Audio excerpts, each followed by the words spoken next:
How can mindfulness make your walking and running easier? You can either subscribe to this idea of pushing through pain or mind over body, or you can listen to the rest of my video so I can tell you about mind with body. Hey, I'm Coach Lisa with the Running University, and I'm here to help you put the fun in your run. If you're new to my channel, thank you so much for being here, and don't forget to hit the subscribe button so you can find out about my upcoming videos. And if you're back, thank you so much. I really appreciate it. Mindfulness may possibly be the biggest thing that's impacted not only my walking and running, but more importantly, my entire life. I'd never really heard of the idea, or maybe I'd heard about it, but not really delved into it until I was introduced to chi walking and chi running.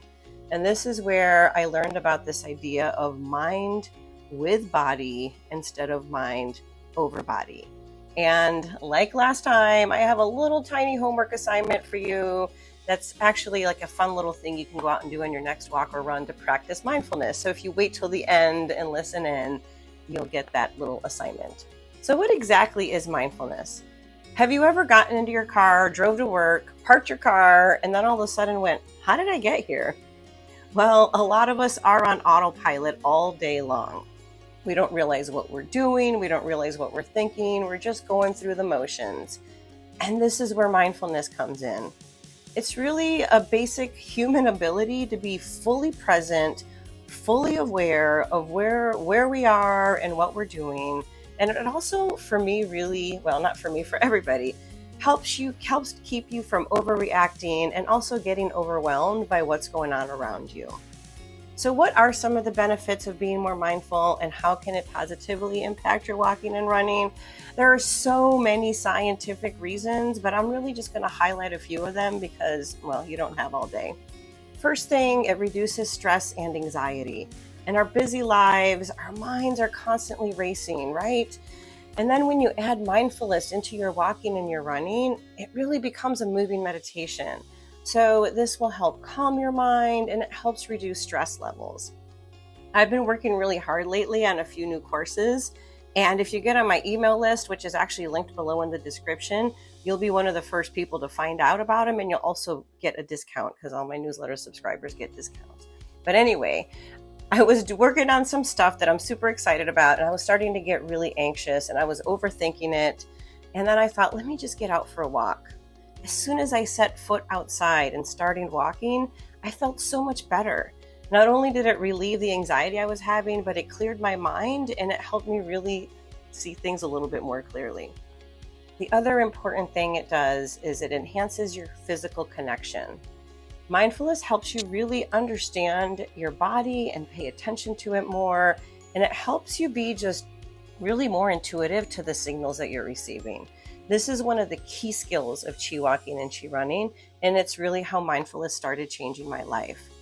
So we basically teach you to become your own detective. So let's say that you're overstriding, and this is what causes your knee pain when you go out and run. So you learn about shortening your stride, and you observe how that feels. And then you've got this down, but maybe one day you're out on a longer run and your knee starts twinging again. No need to panic. Your body's talking to your mind. Mind with body. And when you're listening and paying attention, then you can say, maybe my stride is too long. Let me see what happens if I shorten a little bit. And poof, hopefully the pain is gone. Listening to your body is one of the most important skills that you can learn, and it is the most common thing I say to all my walkers and runners. It's listen to your body. It also helps improve determination and focus. When you can be mindful about the distractions and how they're impacting you, your walk, your run, or your life, you learn to focus more on the important things. So by centering your thoughts, you're really better able to achieve and set your walking and running goals. So let's say you decide you need to go on a walk this morning, but you decide that you want to skip it. But once you get mindful about it, making that choice, you may decide to actually go back out there because you know that when you go out and walk in the morning, you're just going to have a better day.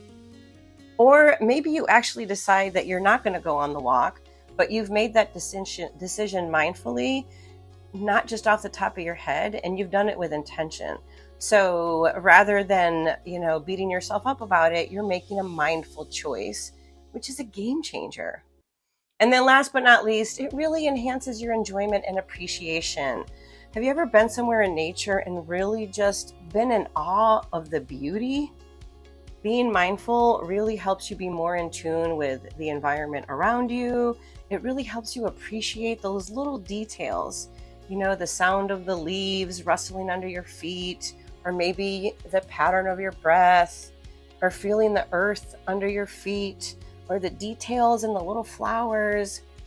This experience is enriched, and it really makes your routine just a lot more joyful, and it helps you get out more often. So here we are back to that homework assignment. Are you ready to try this out? If you've been with me for a while, you've heard me talk about this because it's one of my favorite things that I do a lot on walks and runs. And it's called the 5 senses: walk, run, meditation, moving meditation. And a lot of times, if I'm say in the middle of a long run, or I'm just going down the rabbit hole mentally, and I need to get out of my head and become more mindful, then I usually do this meditation. And what you can do is pick a time frame. So maybe it's a minute, and that you're only focusing on one of the senses. So maybe you start out with your sight, and you're only observing. There's no judgment. You're looking at colors and shapes. Just look at all the visual beauty around you and just focus on that. And then after that, you can shift to maybe what you're hearing. So you're focusing on sound. Maybe it's the rhythm of your footsteps. I love to notice the sound of chirping birds in the morning, or sometimes I'm out on the trails and I can hear the ground under my feet. I love that sound of crunching ground. And then next, maybe you move on to touch. What can you feel? Can you feel the breeze against your skin? Maybe you feel the texture of your clothing. Connecting with these sensations just really make it a more enriched experience. And then of course, next, maybe it'd be smell. Of course, you do them in whatever order you want. I love certain smells. I love the smell of desert rain, of the desert when it rains. Maybe you're smelling, the flowers that are blooming.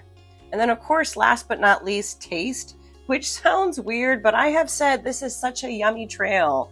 It might be the earthy taste of the trail, or maybe you're walking by a coffee shop and you smell the coffee.